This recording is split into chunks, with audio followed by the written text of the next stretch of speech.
Is your Epson printer stuck and not printing? Let's fix the print queue issue in under 1 minute. First, press Windows plus R. Type services.msc and press Enter. Find Print Spooler, right-click it, and select Restart. This clears many print queue problems instantly. Next, go to Printers and Scanners. Select your Epson printer and cancel any stuck print jobs.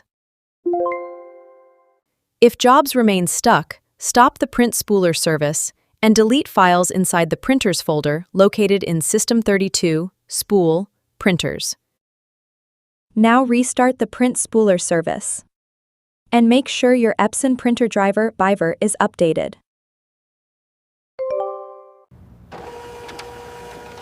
Print a test page to confirm the issue is fixed. Your Epson printer should now print normally.